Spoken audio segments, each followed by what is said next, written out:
नारद जी बोले, हे ब्राह्मण, सती अपने पिता के यज्ञ में शरीर त्याग कर पार्वती की कन्या कैसे हुई और उन जगन्न माता ने तप कर शिव जी को कैसे प्रसन्न किया। आज की कथा में संपूर्ण जानकारी, यही कथा हम सभी भक्तजन श्रवण करने वाले। नारद जी बोले, कृपा कर मुझे यह सारा वृतांत अवश्य सुनाइए।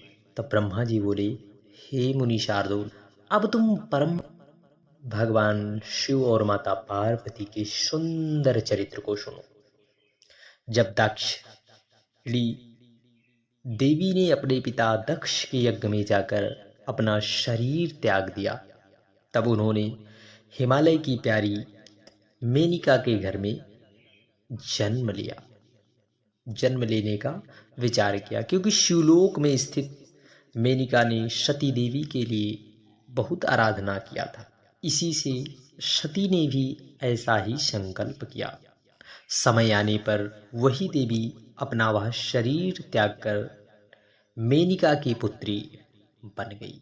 तब इस जन्म में उन सती देवी का नाम पार्वती हुआ और उन्होंने नारद जी का उपदेश ग्रहण कर भगवान देवदेवीश्वर भगवान शिव को प्राप्त करने के लिए अत्यंत कठिन तप कर भगवान शिव को प्राप्त किया।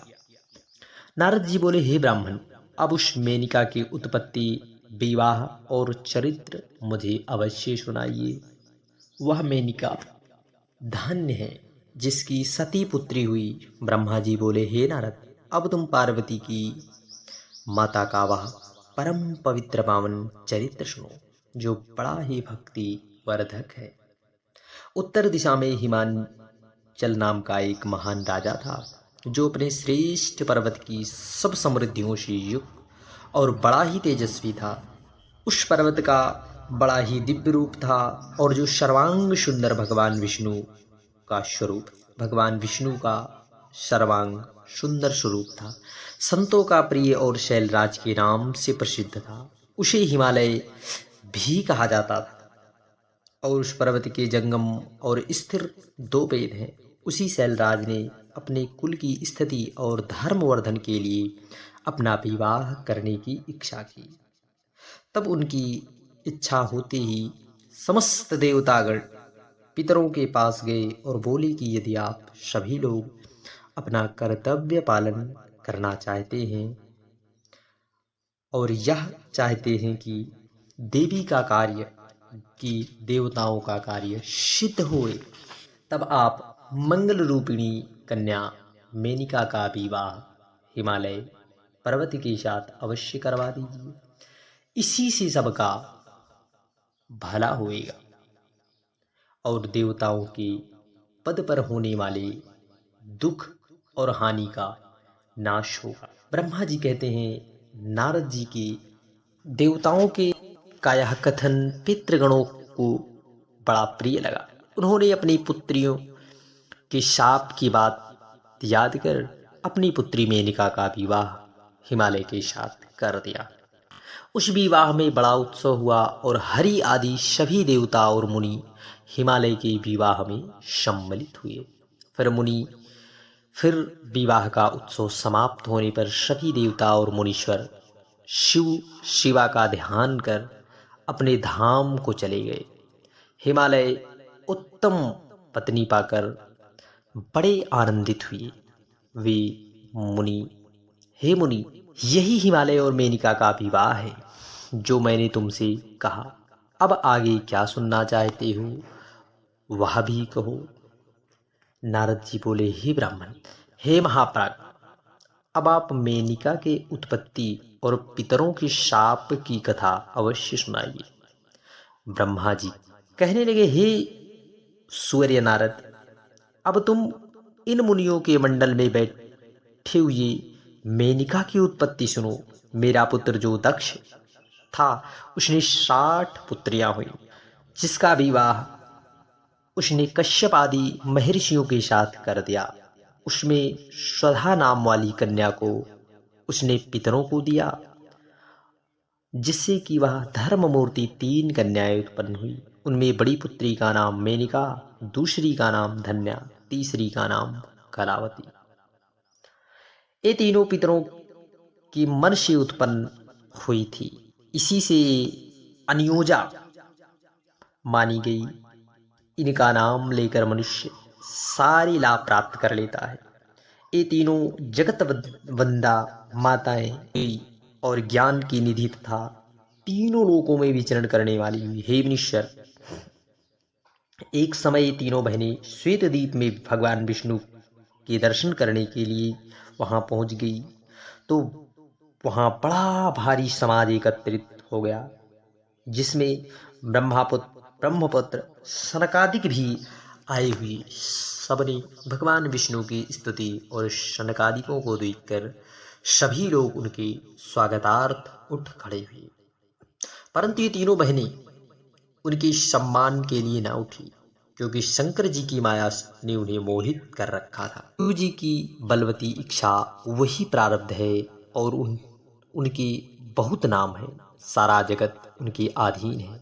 उसी के वश होकर उन तीनों कन्याओं ने भी सनकादिकों को प्रणाम किया और आश्चर्य में पड़ी हुई केवल बैठी ही रह गई।